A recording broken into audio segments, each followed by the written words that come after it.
በስም አብ ወወልድ ወመንፈስ ቅዱስ አሃዱ አምላክ አሜን።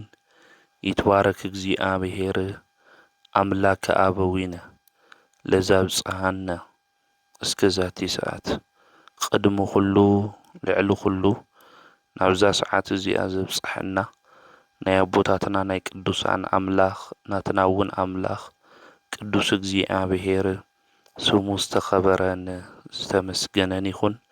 እማ አምላክ ወላዲተ አምላክ ቅድስተ ቅዱሳን ድንግል ማርያም ስለ ፍጹም አዶነታ ስለ ፍጹም ክብራ ክብርን ምስጋናን ይብጽሐያ። ከምኡ እውን ቅዱሳን አቦታትና ቅዱሳን አዴታትና ብዝተዋሃቦም ክብሪ መጠን ኩሉ ምስጋና ይብጽሐዮም። ኣብ ዝተፈላለየ ዓለም ኮይንኩም እዚ መንፈሳዊ ሚድያ እዚ እትከታተሉ ስድራ እግዚአብሔር ኣብ መስቀል ተሰቂሉ ፍጹም ዝኾነ ሰላም ዝሃበና ብኢየሱስ ክርስቶስ ፍጹም ሰላም ከመይ ትጸንሑ ከመይ ትኾኑ ሰላም እግዚአብሔር ምስ ኩላትኩም ይኹን።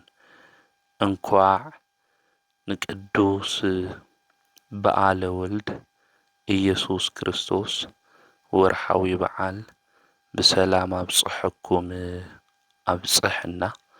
በኦርቶዶክሳዊት ተዋህዶ ቤተ ክርስቲያን ዕለት 29 ጎይታ ዝተወለደሉ በዓል እናኽብረሉ እዩ። ጎይታና መድኃኒትና ኢየሱስ ክርስቶስ ታኅሳስ 29 እዩ ተወሊዱ። በብወርሑ ዕለት 29 ድማ ተስካረ ልደቱ ለእግዚእነ ኢየሱስ ክርስቶስ ኢልና ለክነኽብሮ ቤተ ክርስቲያን ተምህረና እያ። ሎሞዓንቲ ሕዳር 29 ስለ ዝኾነ አምላኽና ቅዱስ እግዚአብሔር ብዝፈቐደልና መጠን ናቱ ቃል ክንመሃሃር ኢና። ምስጢሩን ጥበቡን አምላኽና ቅዱስ እግዚአብሔር ንኹልና ንክገልጸልና ናቱ ቅዱስ ፍቃድ ይኹነልና። ከምኡ እውን ብሎሞዓንቲ ሕዳር 29 ዓመታዊ ክብረ በዓሎም ዝኾነ ቅዱሳን እኒአው እዮም። ናቶም ቅዱሳን እሶም በረከቶም ረድኤቶም ምስ ኩላትና ይኹን። ናብዛ ዕለት እዚኣ ድማ አምላኽና ቅዱስ እግዚአብሔር ብሰላም ብጤና ስለ ዘብጽሐና ክብርን ምስጋናን ለአምላኽና ንቅዱስ እግዚአብሔር ይኹን። ኦርቶዶክሳዊት ተዋህዶ ቤተ ክርስቲያን እቶም ግዝት በዓላት እንብሎም እኒአው እዮም። በዓለ ቅዱስ ሚካኤል ከምኡ እውን ናዴናና ቅድስተ ቅዱሳን ድንግል ማርያም በዓል ከምኡ እውን በዓለ እግዚአብሔር በዓለ ወልድ እንብሎ ዕለት 29 ከምኡ እውን ቀዳምን ሰንበትን እዮም። እዞም ናይ ግዝት በዓላት ኢልና ንጽውዖም በዓለ ወልድ ወይ ከዓ በዓለ እግዚአብሔር እንብሎ እውን ናይ ግዝት በዓላት እዮም። ኣብ ወርሒ ውሽጢ ማንም ክርስቲያን እዞም በዓላት እዚኦም ናይ ግዝት በዓላት ኮይኖም ንከኽብሮም ቤተ ክርስቲያን ትእዝዝ እያ። ምእመናን ግን ናብ ባዕሎም ዘኽብርዎ በዓላት እኒኦም። ኣቡነ ገብረ መንፈስ ቅዱስ ኣቡነ አረጋዊ ዝተፈላለየ በዓላት ክነኽበር ንኽእል ኢና። እቶም ናይ ግዝት በዓላት ኢላ ኣብ ወርሒ ግን ዘቐመጠቶም እዞም 5 እዚኦም ምዃኖም ምፍላጥ እውን ምርዳእ እውን የድሊ እዩ ማለት እዩ።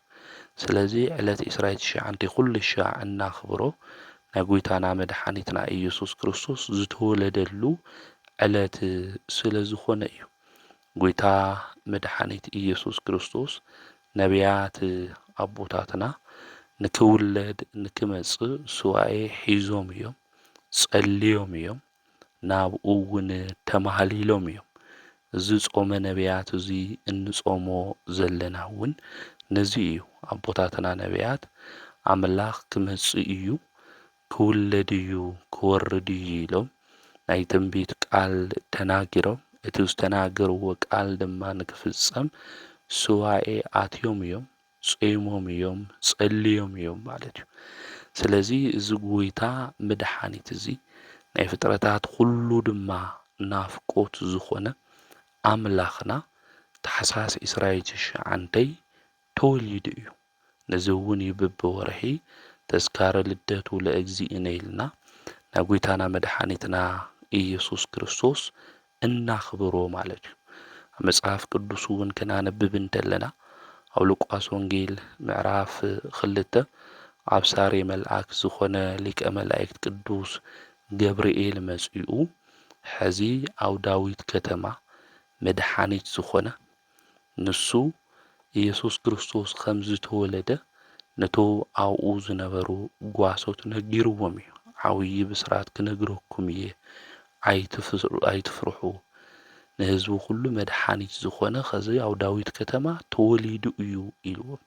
ስለዚ እዛ ዓለት እዚኣ ንህዝቡ ኩሉ መድሓኒት ዝኾነ ጎይታ መድሓኒት ኢየሱስ ክርስቶስ ዝተወለደላ ዕለት ምዃና ክንፈልጥ ክንርዳእ እዩ ዝግብአና።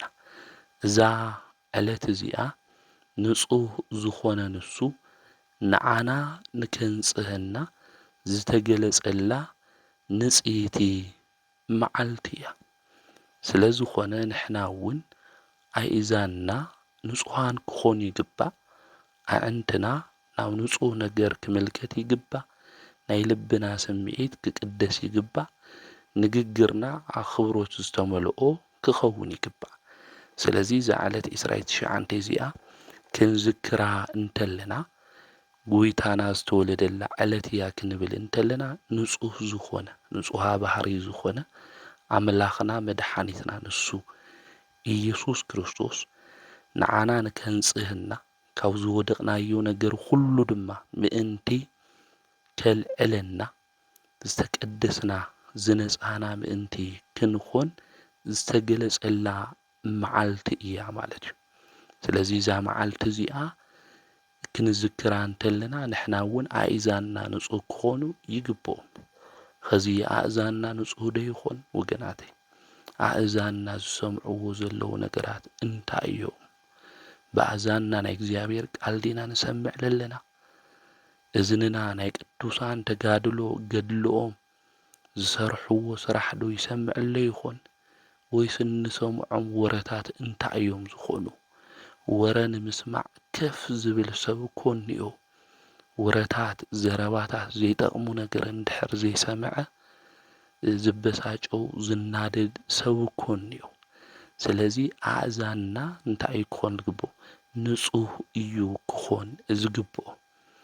ንጹህ ዝኾነ ናይ እግዚኣብሔር ቃል እዩ እዝንና ክሰምዕ ዝግብኦ። ዘይረብሕን ዘይጠቅምን ነገር ንምስማዕ ኣእዛንና ዝተኸፈቱ ክኾኑ ኣይግብኦም። ስለዚ ኣብዚ ጾም እኳ ክንጾም እንተለና ባሕረ ጥበባት ቅዱስ ያሬድ እውን ሃም ዝበለና ዓይኒ ይጹም፣ እዝኒ ይጹም፣ ኢድ ይጹም፣ እግሪ ይጹም፣ ኣፍ ይጹም ኢሉ ነጊርና እዩ ኣምሂረና እዩ። ስለዚ እዝንና ንጹህ ነገር ብምስማዕ ናይ እግዚኣብሔር ቃል ብምስማዕ ዝተቀደሱ ነገራት ብምስማዕ እንታይ ክገብር ይግብኦ? ክጾም ይግብኦ። ክፉእ ነገር ካብ ምስማዕ እዝንና እንታይ ክንዓጹ ይግብአና ማለት እዩ። ሓደ ሓደ ሰባት ዘረባ እንጠልጢሎም ይመጹ። ሃምዚ እኮ ኢልካ ሃምዚ እኮ ኢልኪ ዘይረብሕ ዘይኾን ነገራት ኩሉ ሓሜት እውን ክኾን ይኽእል እዩ ሒዞምልና ክመጹ እንተለዉ ክንሰምዖም ኣይግብአናይ ማለት እዩ። ስለዚ ጎይታ ዝተወለደላ ዕለት ንጽይት ዕለት እያ። እዛ ዕለት እዚኣ ክንዝክር እንተለና ንሕና እውን ኣእዛንና ንጹሃን ክኾኑ ይግብኦም። ኣዕንትና እውን ናብ ንጹህ ነገር ክምልከት እዩ ዝግብኦ። ኸዚ ኣብ ማሕበራዊ ሚድያ ኣዕንትና እንታይ እዩ ዝርኢ?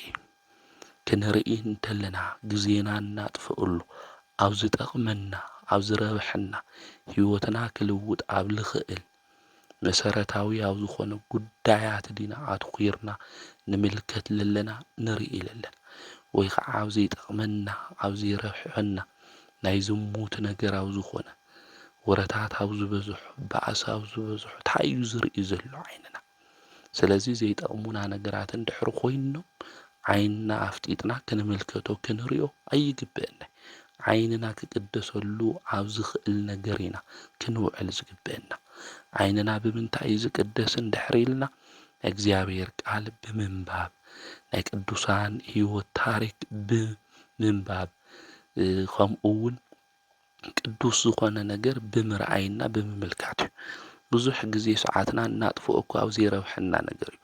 5 ሰዓት 6 ሰዓት ስራሕና ንውድእ እሞ እስካብ ዝወግሕ እንታይ ኢና ንገብር ማለት እዩ። ኣብ ዘይረብሐና ነገር ንሕለፍና ንኽእል።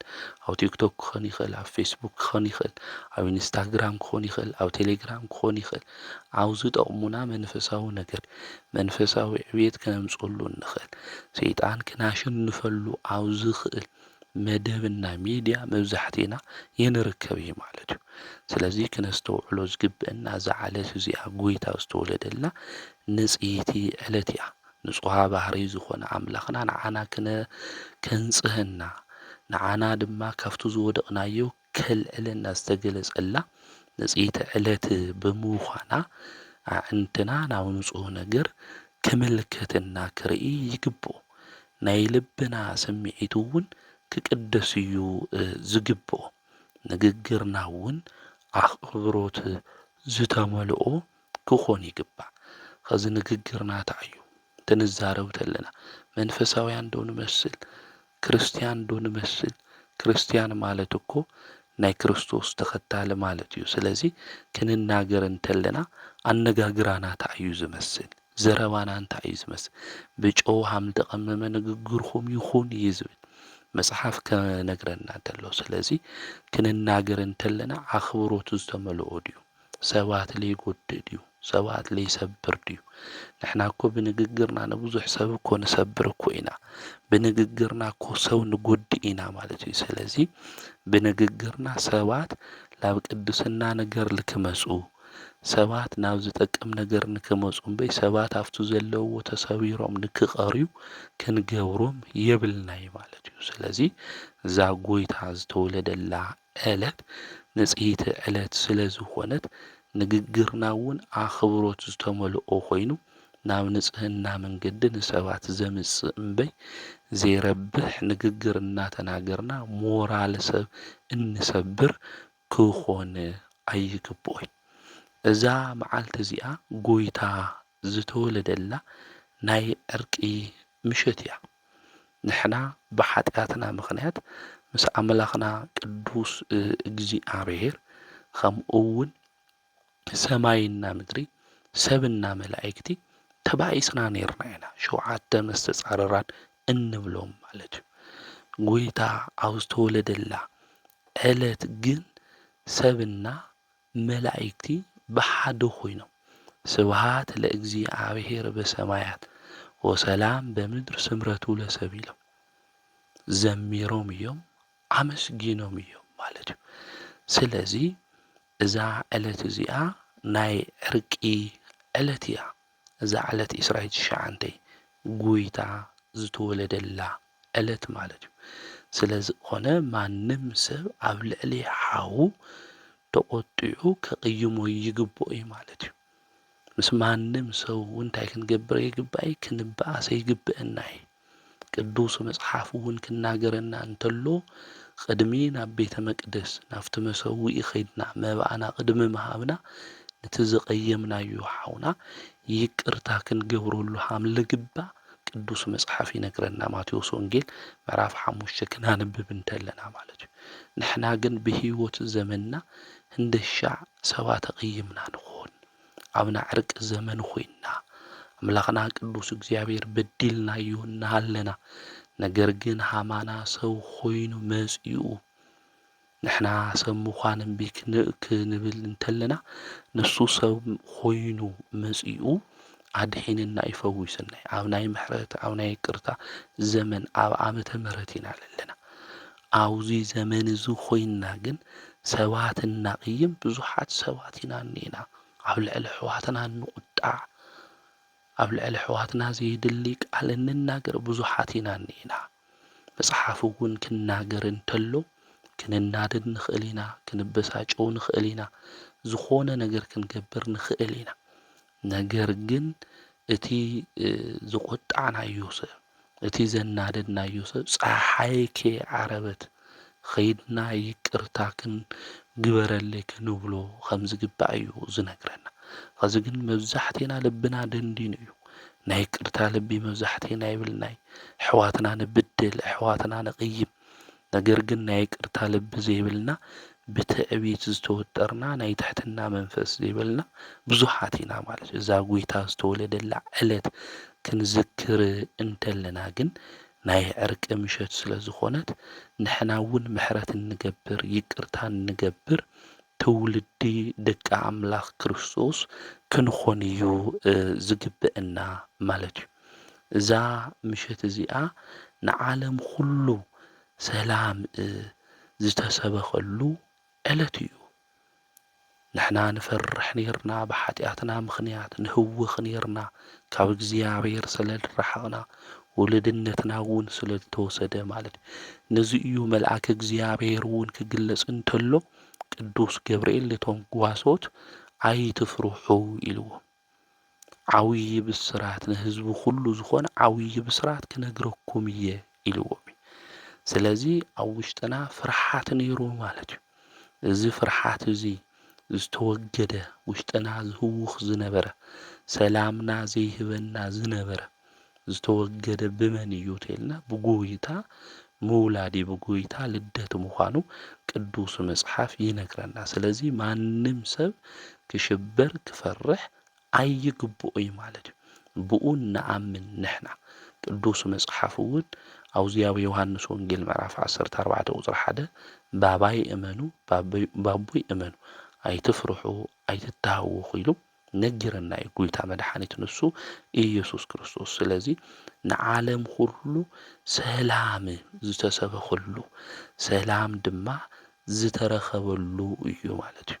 ወሰላም በምድር ስምረቱ ለሰብ ኢሎም ሰብና መላእክቲ ዝዘመሩውን ነዚ እዩ። ንሰብ ሁሉ ሰላም ይኹን እግዚአብሔር ድማ በአርያም ምስጋና ይኹን ኢሎም ዝዘመሩ ነዚ እዩ። ናይ ሰላም ሰባት እውን ክንኾን ይግብአና፣ ጽልኢ ንሰብኽ ክንኾን ይግብአና። ናይ ጽልኢ ግድግዳ መድኃኒት ንሱ ኢየሱስ ክርስቶስ ኣብ መስቀል ተሰቂሉ እውን ኣፍሪስዎ እዩ ማለት።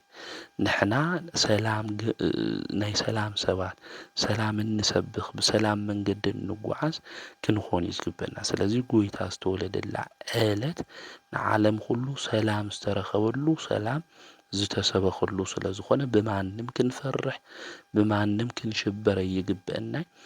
ጎይታ ድማ ነጊርና እዩ ሰላመይ ክወኩም እየ ዓለም ከም ዝወኩም ሰላም የኾነ ኢሉ እሚርና እዩ። ስለዚ ጎይታና መድኃኒትና ኢየሱስ ሰላምና ዝኾነ ኣብ ልብና ቅሚጥና ኣብ ህይወትና ድማ ንሱ ንክሰርሕ ፀዊዕና ብፍጹም እምነት ድማ እሱ ብዝኣዘዘና መንገዲ ንኸድ እንድሕር ኮይንና ሰላማውያን ኢና። ዘፍርሐና ነገር እውን ኣየለ እግዚአብሔር ምሳይ እንድሕር ኮይኑ ዘፍርሐኒ መን እዩ ዝበለ ልበ ኣምላክ ዳዊት እኮ ነዚ እዩ። እግዚአብሔር ምሳና እንድሕር ኮይኑ ዘፍርሐና ማንም ነገር የለ። ስለዚ እዛ ዕለት እዚኣ ንዓለም ኩሉ ሰላም ዝተሰበኸሉ ዓለም እውን ሰላም ዝረኸበትሉ ዕለት ምዃኑ ክንፈልጥ ክንርዳእ ይግብአና። እዛ ዕለት እዚኣ ናይ ትሕትና ዕለት እያ ማለት እዩ። ጎይታ ኣምላኽ እናሃለየ ፈጣሪ እናሃለየ ካብ መንበሩ ወሪዱ እዩ ንዓና ክብል ማለት እዩ። ልዑል ዝኾነ ኣምላኽ መጺኡ ትሕቲሉ ኣብ ደንበ ከፍቲ እኮ እዩ ተወሊዱ ንጉሰ ነገሥታት ኣምላኽና መድኃኒትና ንሱ ኢየሱስ ክርስቶስ። ስለዚ ማንም ክዕበይ የብሉይ ማለት እዩ። ንሕና እውን እዛ ዕለት እዚኣ ክንዝክራ እንተለና ናይ ትሕትና ዕለት እያ ክንብል እንተለና ንሕና እውን ናይ ትሕትና ልቢ ክህልወና ይግባእ። ኣብ ልዕል ማንም ክንዕበይ የብልናይ ማለት እዩ። እዛ ዕለት እዚኣ እግዚአብሔር ናብ ኃጢአተኛታት ዝመጸአላ መዓልቲ እያ ማለት እዩ። እሱ ንጹሃ ባህሪ እናሃለየ ኸማና እንታይ ኮይኑ ሰብ ኮይኑ እዩ ማለት ስለ ዝኾነ ኣነ ጻዲቕ እየ ኢልና ኃጢአት ኣብ ዝገብሩ ሰባት ክንኮርዕ ይግብአና። ሓደ ግዜ ብዝሙት ንወድቕ ሓደ ሻዕ ኣብ ዘይኮነ ቦታ ንርከብ። ነዚ ሰብ እዚ ሃምኡ ክኾን እንተሎ ንሕና እኮ ንፈርድ እኮ ኢና፣ ኣብ ልዕሊኡ ንኮርዕ እኮ ኢና። ንባዕልና ንጹሃን ጌርና ኣብ ልዕሊ ካሊእ ሰብ ግን እንታይ ንገብር ንፈርድ ማለት እዩ።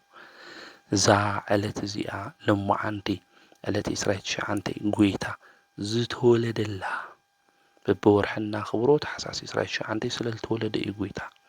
ስለዚ ዕለት 29 እግዚኣብሔር ናብ ኃጢአተኛታት ዝመጸሉ እዩ። ንሱ ንጹሕ ባህሪ እዩ። ስለዚ ኣብ ልዕሊ ማንም ኣነ ንጹህ እየ ኣነ ጻዲቕ እየ ኢልና ክንዕበይ ክንኮርዕ ኣይግበአና። ለሞዓንቲ ክንወድቕ ኢና ነጋ ድማ ንትንስእ ኢና። ሰብ ፍጹም ይኾነ ጻዲቕ 7,000 ይወድቕ 7,000 ድማ እንታይ ይኾን ይትንስእ እዩ። ስለዚ ምትንሳእ እዩ ዋኑ። ብኃጢአት መንደር ኩልና ንወድቕ ኢና።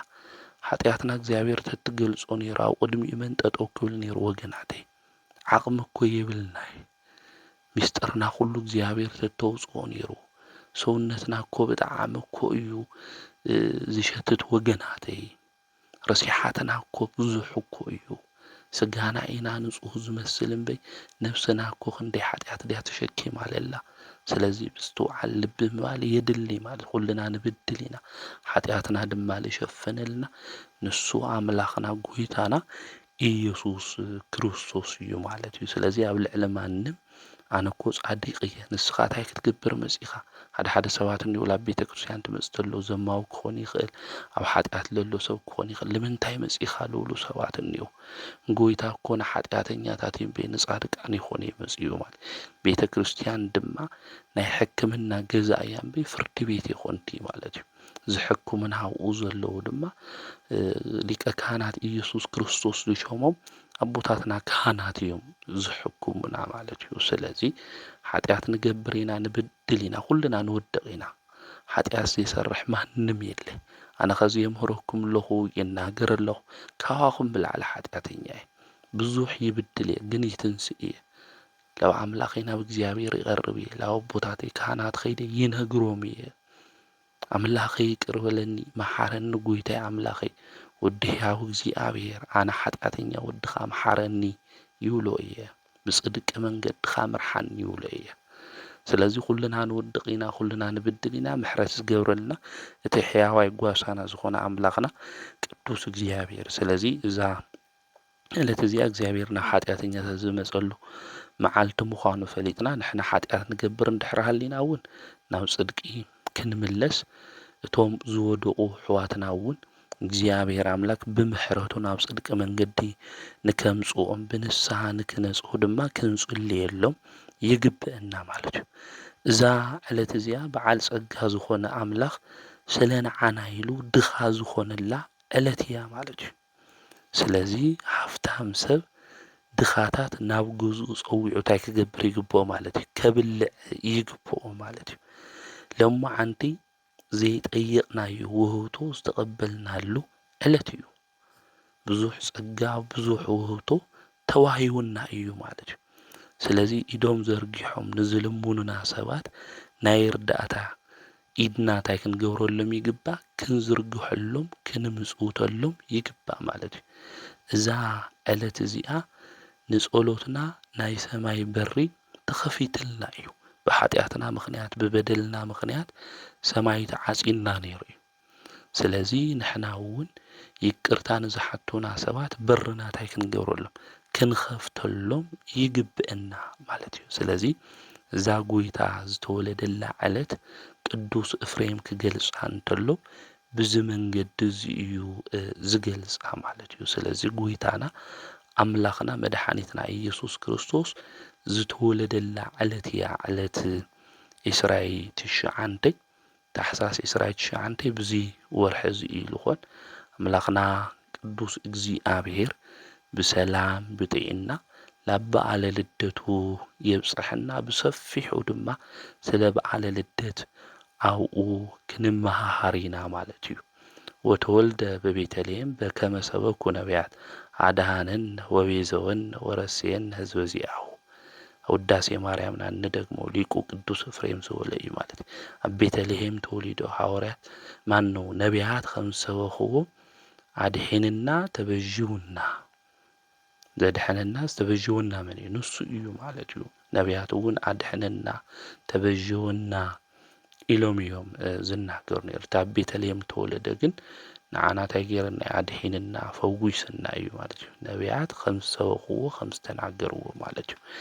ስለዚ ስለ በዓለ ልደቱ ብዙ ወርሒ ብሰፊሑ ክንመሃር ኢና። እዛ ዕለት እዚኣ ግን ጎይታ ዝተወለደላ ምዃና ፈሊጥና ናይ ቅርታ ሰባት ክንኸውን፣ ናይ ሰላም ሰባት ንክንኾን፣ ናይ ትሕትና ሰባት ንክንኾን ከምኡ እውን በዓል ጸጋ ዝኾነ ኣምላኽ ንዓና ክብል ድኻ ዝኾነሉ ዕለት ምዃኑ ፈሊጥና ንሕና እውን ንዝልሙኑን ሃቡና ንዝብሉና ሰባት ክንህብ ከም ዝግብአና ዘይጠየቕናዮ ውህብቶ ዝተቐበልናሉ ዕለት እዩ።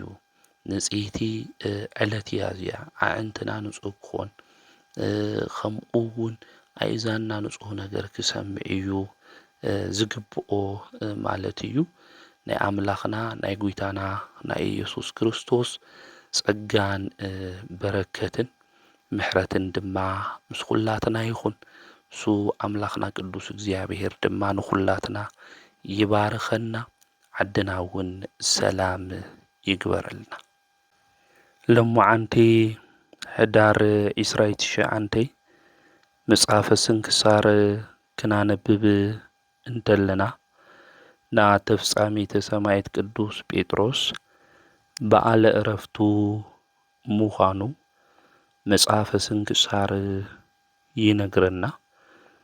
እዚ ቅዱስ ሰማዕት እዚ ፓትርያርክ ኣብ እስክንድርያ ዝነበረ እዩ።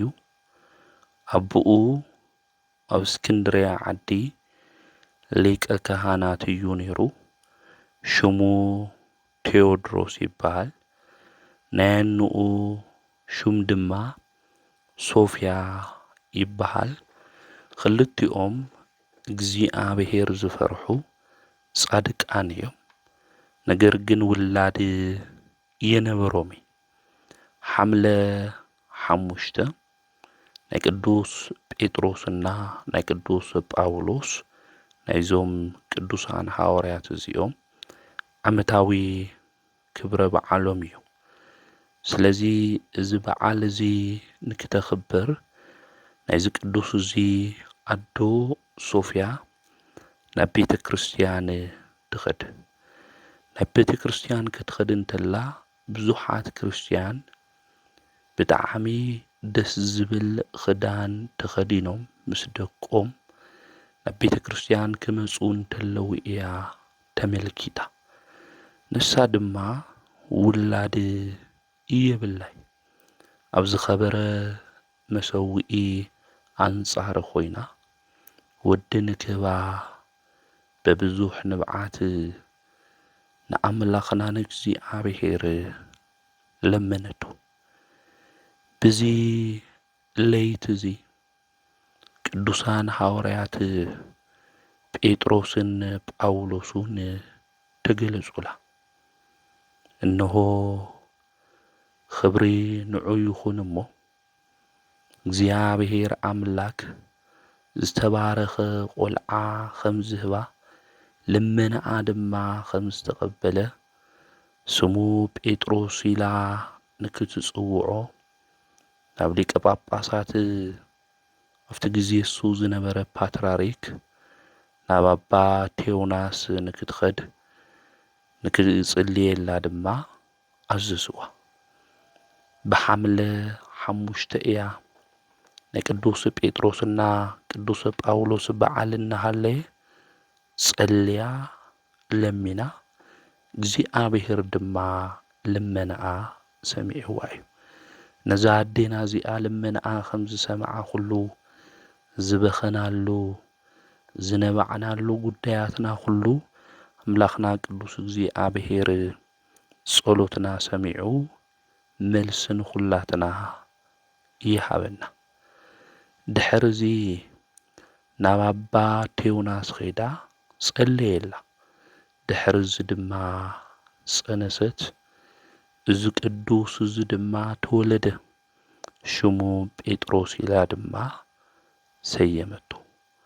ዕድሚኡ 7 ዓመት ክኾን እንተሎ ነቢዩ ሳሙኤል ንሊቀ ካህናት ኤሊ ከም ዝተዋህቦ ኩሉ እዚ ቅዱስ ጴጥሮስ ድማ ሊቀ ጳጳሳት ፓትርያርክ ቴዎናስ ሃበቶ። እዚ ፓትርያርክ እዚ ድማ እዚ ህፃን እዚ ኣምሂሩ ዲቁና ሸይምዎ። ቀፂሉ ድማ ቅስና እዩ ሸይምዎ። ድሓር ድማ ብሊቀ ጳጳስ ስራሕ ንክሰርሕ ንከገልግል እውን ገይርዎ ማለት እዩ። ብጽቡቕ ስራሕቱ ኩሉ እውን እዚ ፓትርያርክ እዚ ዝረድኦ ኾነ። ፓትርያርክ ሊቀ ጳጳሳት ኣባ ቴዎናስ ክዓርፍ ክብል እንተሎ ናይ ዕረፍቲ ግዚኡ እውን ክበጽሕ እንተሎ ኣፍቲ መንበረ ማርቆስ ፓትርያርክ ኮይኑ ዝሽየም ኣባ ጴጥሮስ ንክኾን ንኤጲስቆጶሳት ንካህናት ድማ ኣዘዞም። ንሱ እውን ዓረፈ። ኣባ ጴጥሮስ እውን ተሾመ። ንኣብያተ ክርስቲያናት እውን ካህናት ሾመ። ኣብዚ ግዜ እዚ ዲዮቅልጥያኖስ ካሓዲ ዝነበረሉ ዘመን እዩ። ኣብዚ ዘመን እዚ በኣንጾኪያ ከተማ ሓደ መስፍን ነይሩ። ናይዚ መስፍን እዚ ሰበይቱ ሹማ ድማ ሳራ ይበሃል። ንሱ ምስቲ ካሓዲ ንጉስ ዲዮቅልጥያኖስ ተስማዕሚዑ ዝነብር እዩ።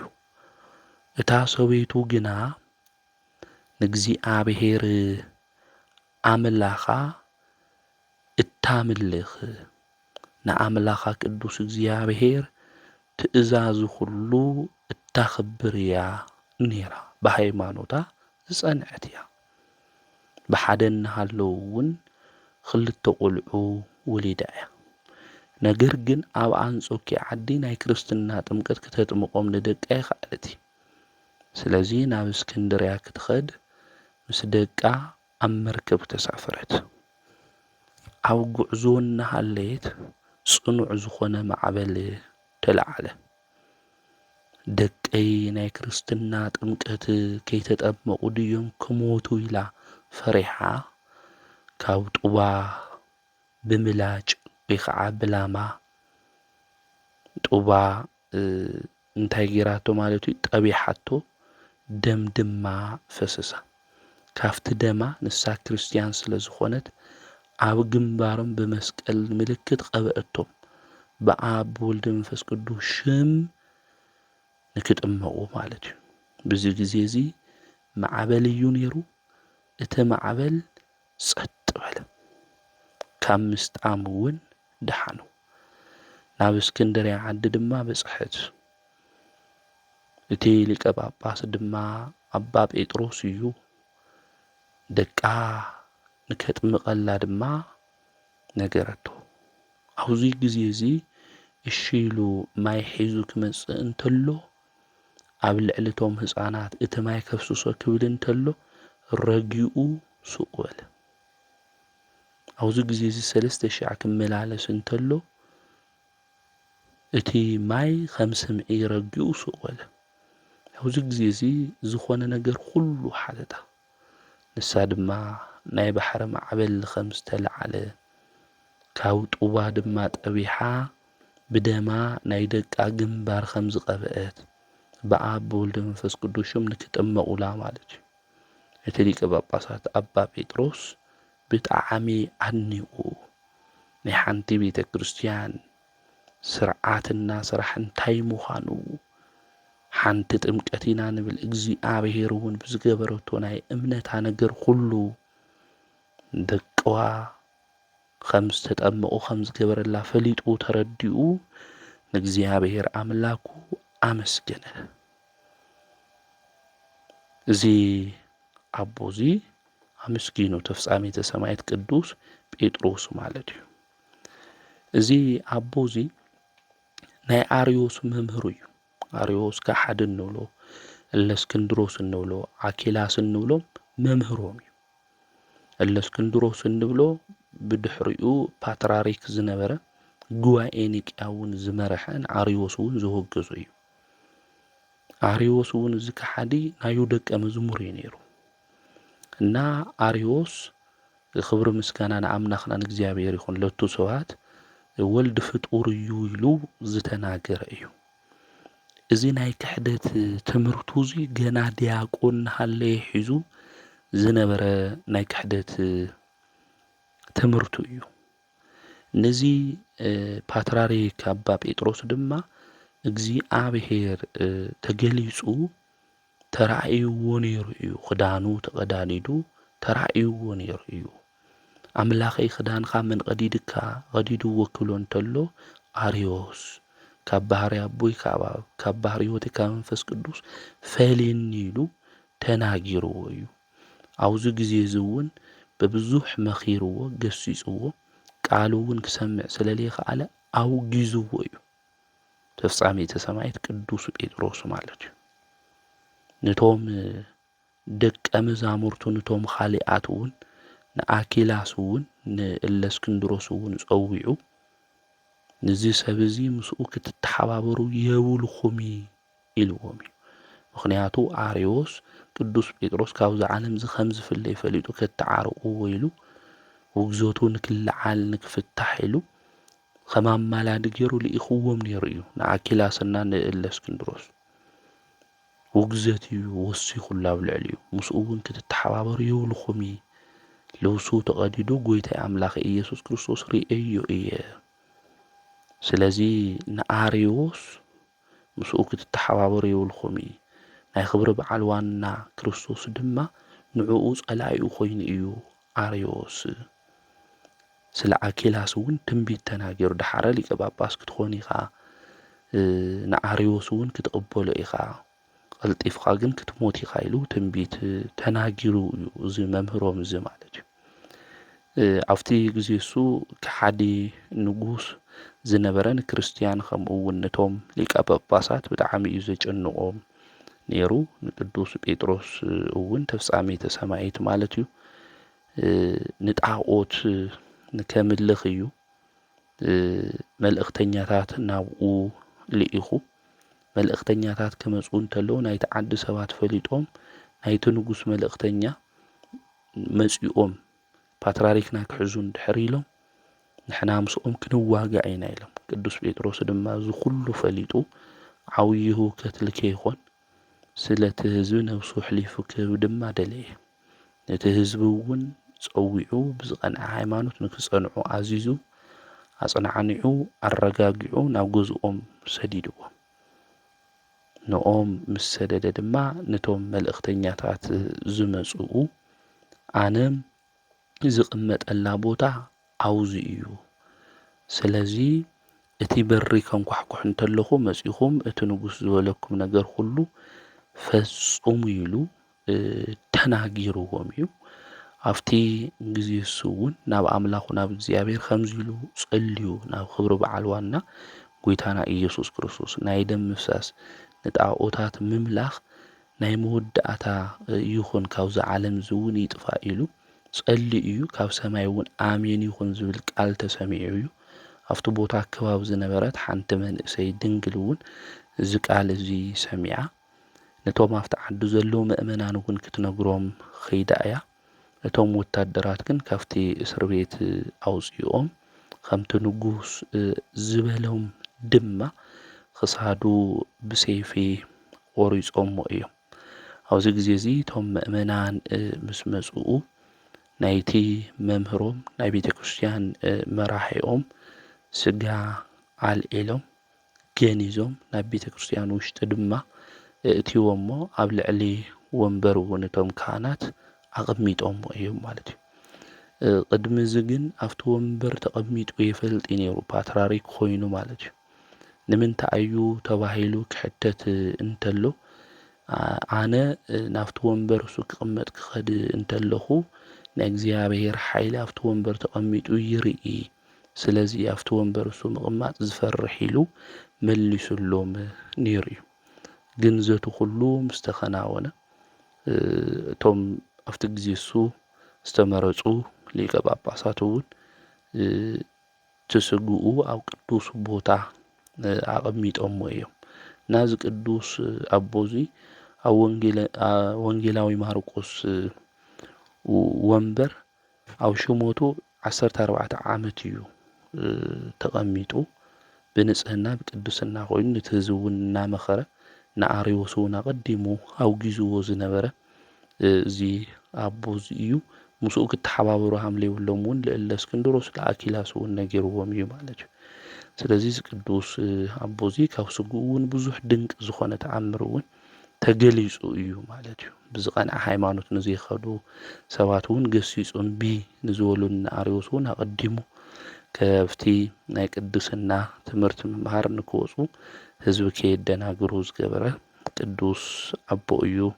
ተፍጻሜተ ሰማዕት ቅዱስ ጴጥሮስ ኢልና ንጽውዖ ብሎሙዓንቲ ሕዳር 29 ድማ ሰማዕትነት ዝተቐበለሉ እዩ። ናይዚ ቅዱስ ኣቦዚ በረከቱ ረድኤቱ ኣማላድነቱ ምስ ኩልና ህዝበ ክርስቲያን ይኹን። ከምኡ እውን ብሎሙዓንቲ ሕዳር 29 ናይ ሊቀ ሐዋርያት ቅዱስ ጴጥሮስ ደቀ መዝሙር ዝነበረ ቅዱስ ሰማዕት ቀሌምንጦስ በዓለ ዕረፍቱ እዩ። እዚ ቅዱስ እዚ ካብ መንግስቲ ወገን እዩ። ኣቦኡ ናይ ሮማ ንጉስ ኣብኡ ዝነበሩ ወታደራት ሓለቃ ዝነበረ እዩ። ሽሙ እውን ቀውስጦስ ተባሂሉ እዩ ኣቦኡ ዝጽዋዕ። ናይ ቅዱስ ጴጥሮስ ትምህርቲ ናይ ወንጌል ትምህርቲ ምስ ሰምዑ ስብከቱ ምስ ሰምዑ ብጎይታ ብኢየሱስ ክርስቶስ ኣሚኖም ወለዱ። ገንዘቡ ኩሉ ንድኻታት ሂቦም ንሽግረኛታት መጽዊቶም ዝሃቡ ናይ እግዚኣብሔር ደቂ እዮም ወለዱ ናይ ቅዱስ ቀሌምንጦስ። ድሕርዚ መኮንን ኣቦኡ ቀውስጦስ ናብቲ ንጉስ ኸይዱ ምስ ደንጎየ ሓው ንቀውስጦስ ነቲ መኮንን ናይ ሓው ሰበይቲ ክእትዋ ደልዩ። ኣብዚ ግዜ እዚ እሳ ስለ ዝፈለጠት ናብ ኣቴና ኸይዳ ጥበብ እውን ንቀሌምንጦስ ከምኡ እውን ንእሽተይ ሓው ንክመሃሩ እያ ናብኡ ሒዛቶም ትኸድ ነይራ። እዛ ዝተሳፈሩላ መርከብ ግን ዓብዪ ንፋስ መጽዩ ማዕበል ተላዒሉ እንታ መርከብ ተሴራ። ቀሌምንጦስ እውን ብመርከብ እቲ ዝተሰበረ ተንጠልጢሉ ናብ ሓደ ደሴት እዩ ኸይዱ። እቲ ደሴት ድማ ናይ እስክንድርያ ዓዲ እዩ ነይሩ። ኣብኡ ዝተወሰነ ግዜ ድማ ተቐሚጡ። በዚ ግዜ እዚ ዝኸበረ ሐዋርያ ጴጥሮስ ቃል ፀዊዑ እውን ኣብ እስክንድርያ ድማ መጽዩ ከግልግል ኣብ እስክንድርያ ና ወንጌል ቃል ክናገር እንተሎ ቅዱስ ቀሌምንጦስ ጥራሕ እዩ ሰሚዕዎ ነይሩ። ዝኣመነ እውን እሱ ጥራሕ እዩ ነይሩ። ኣሚኑ እውን ንሱ ተጠሚቑ እዩ ማለት እዩ። ኣብዚ ግዜ እዚ ቅዱስ ጴጥሮስ ናይ ጎይታ ናይ መለኮቱ ምስጢር ንዘምልኹ እግዚኣብሔር ድማ ዓብዪ ክብሪ ከምዝቦ ብሽሙ እውን ሓይሊ ድንቂ ተኣምራት ከም ዝገብሩ ገሊጹሉ እዩ። ካብዚ ዕለት እዚ ጀሚሩ ቀሌምንጦስ ቅዱስ ጴጥሮስ ተኸቲሉ ደቀ መዝሙር ኮይኑ እዩ ማለት እዩ። እና ቅዱስ ጴጥሮስ ከምኡ እውን ቶም ካልኦት ሐዋርያት ዝፈጸምዎ ገድሊ ኣብ ቅድሚ ኣለዋውያን ነገስታት መኳንንቲ ዝበጽሖም ስቃይ ኩሉ ዝጸሓፈ እዚ ቅዱስ ቀሌምንጦስ እዚ እዩ ማለት እዩ። ኣቦታትና ሐዋርያት እውን ኣብ ዝተፈላለየ ዓድም ሰምኸሩ ጉባኤ ገይሮም ተነጋጊሮም ናይ ስርዓት መጻሕፍቲ እውን ነይሮሞ። እዚ ኩሉ መጻሕፍቲ እውን ዝሃብዎ ንቅዱስ ቀሌምንጦስ እዩ ማለት እዩ። ኣብ ሮማ ዓዲ እውን ሊቀ ጳጳስ ኮይኑ ተሸይሙ ብትምህርቱ እውን ብዙሓት ሰባት እግዚኣብሔር ናብ ምፍላጥ መንገዲ ዘምጽአ እዩ። ኣብቲ ግዜ እሱ ከሃዲ ንጉስ ነይሩ። ጠራብሎስ ዝበሃል ንጉስ ማለት እዩ። ፀዊዑ እውን ኣምጽይዎ ክርስቶስ ክሓድ ንኣማልክቲ እውን ስገድ ኢልዎ ትእዛዙ ክሰምዕ ስለዘይከኣለ ብዙሕ ስቃይ ኣሳቂይዎ እዩ። ነገር ግን ኣብኡ ክቐትሎ የደለየ ምክንያቱ ናይ ተዓዲ ሰባት እንዩ ዘመዱ እንዩ ኣብ ልዕለይ ክለዓል እዮም ኢሉ ጽኑዕ ስቃይ ምሳስ ስቃዮ ትእዛዝ እዩ ኣዚዙ ብመርከብ ገይሩ ናብ ካሊእ ዓዲ ንክኸድ ማለት እዩ።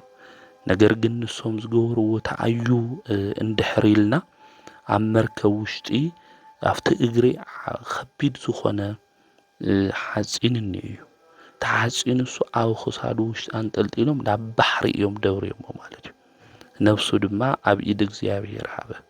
ወንጌል ዝሰበኸ ኣበው ሃዋርያት ኢልና እውን ካብ ንጽውዖም ናይ ቅዱስ ጴጥሮስ ሊቀ ሃዋርያት ደቀ መዝሙር እውን ዝነበረ እዩ ማለት እዩ። እና ላፍቲ ባሕሪ እሱ እዮም እእትዮሞ ማለት እዩ። ኣብ ክሳዱ ዓብዪ ሓፂን ገይሮም ማለት እዩ። እና ብዓመት እታ ባሕሪ ተገሊጻ ናይ እግዚኣብሔር ተኣምራዊ ዝተመልከቱ ቅዱስ ቀለሚንጦስ እውን ኣብኡ ስጉኡ ኣብቲ ባሕሪ እሱ ተገሊጹ ተራእዩታ ባሕሪ ንሳ ትግለጽ እንተላ ማለት እዩ። ንሱ እውን ብሂወት ዘሎ እዩ ዝመስል ሰባት ኣትዮም ካብኡ ተባረኹ። እቲ ኣብ ልዕሊኡ ዝነበረ ሓፂን ካብ ልዕሊኡ ከውፅዎ ካብቲ ሳጹን እውን ከውፅዎ እዮም ደልዮም ነይሮም ስጉኡ። ነገር ግን ካብቲ ቦታ እሱ ክንቀሳቐስ ይኽኣለይ ካብ ባሕሪ እውን ከውፅዎ ይኽኣል ናይ እግዚኣብሔር ፍቃድ ኮይኑ ክወፅእ ሃም ለይደለየ ፈሊጦም ተረዲኦም ሓዲጎሞ ናብ ገዝኦም ይኸዱ ማለት እዩ። ብዓመቱ እውን ናብኡ ክመፁ እንተለዉ ምእመናን እታ ባሕሪ ትግለጽ ናይ ቅዱስ ቀለሚንጦስ ስጋ እውን ተገሊጹ ይረአይ ነይሩ። እቲ በዓል እውን በብዓመት ከምኡ እናገበሩ የኽብርዎ ነይሮም። ካብቶም ዘድንቁ ተኣምራት ካብ ዝተጻሓፉ ካብ ዝተረኣዩ ኣብ ናዮ ዓመት ካብ ስጉኡ ክባረኹ ናብ ቅዱስ ቀለሚንጦስ ክኸዱ እንተለዉ ኣብቲ ሳጥን ንሱ ሓደ ህፃን ኣብኡ ይርሳዕ ማለት እዩ። ወለዲኦም ሒዞም ኣትዮም ነገር ግን ተረሲዑ ማለት እዩ። እግዚኣብሔር ናይ ቅዱሳኑ ክብሪ ክገልጽ ስለ ዝደለየ ማለት እዩ።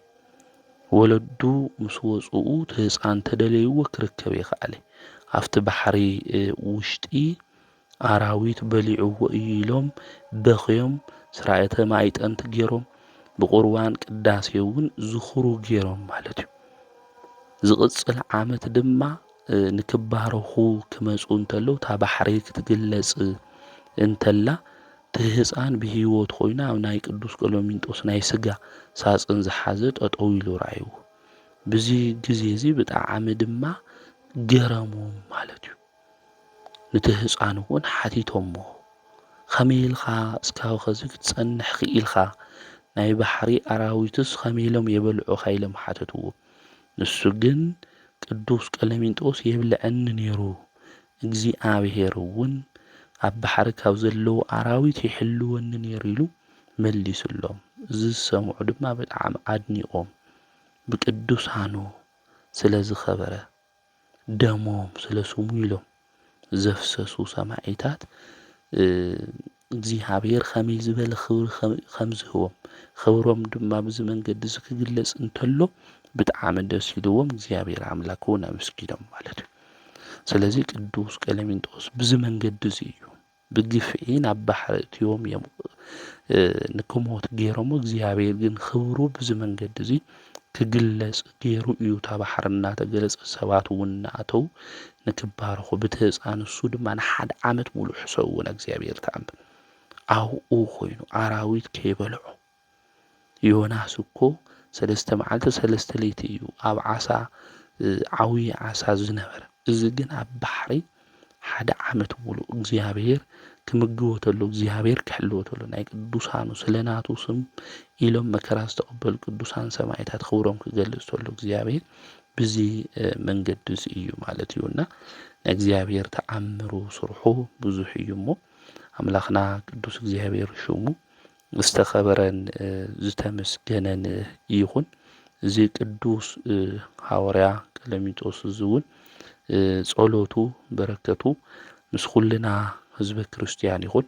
ሕዳር 29 እዞም ክልተ ዓበይቲ ቅዱሳን በዓሎም እዩ በዓለ ዕረፍቶም ምዃኑ እያ ቤተ ክርስቲያን ደምረና እሞ ናይዞም ቅዱሳን እዚኦም በረከቶም ረድኤቶም አማላድነቶም ምስ ኩልና ህዝበ ክርስቲያን ይኹን። ዘምህረና ዝገስጸና ናይ አቦታትና አምላክ ቅዱስ እግዚአብሔር ስሙ ዝተኸበረን ዝተመስገነን ይኹን። ወስብሐት ለእግዚአብሔር ወወላዲቱ ድንግል ወለመስቀሉ ክቡር።